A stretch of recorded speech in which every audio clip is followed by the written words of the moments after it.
ತಿರುಮಲ ತಿರುಪತಿ ದೇವಸ್ಥಾನ 9/4/2024 ಮಂಗಳವಾರದ ಸಮಾಚಾರ. ಪ್ರಸ್ತುತ ಸರ್ವದರ್ಶನಕ್ಕಾಗಿ ಅಥವಾ ಯಾವುದೇ ರೀತಿಯ ಟಿಕೆಟ್ಗಳಿಲ್ದಿರುವ ಫ್ರೀ ದರ್ಶನಕ್ಕಾಗಿ ಸುಮಾರು 8 ಗಂಟೆಗಳ ಸಮಯ ಆಗ್ತಾ ಇದೆ.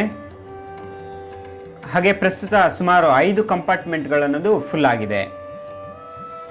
300 ರೂಪೀಸ್ ಸ್ಪೆಷಲ್ ಎಂಟ್ರಿ ದರ್ಶನಕ್ಕಾಗಿ ಸುಮಾರು 4 ರಿಂದ 5 ಗಂಟೆಗಳ ಸಮಯ ಆಗ್ತಾ ಇದೆ. 8/4/2024 ಸೋಮವಾರದಂದು ಶ್ರೀ ವೆಂಕಟೇಶ್ವರ ಸ್ವಾಮಿಯವರನ್ನು ಸುಮಾರು 61,920 ಜನ ಭಕ್ತರು ದರ್ಶನ ಪಡೆದುಕೊಂಡಿರುತ್ತಾರೆ.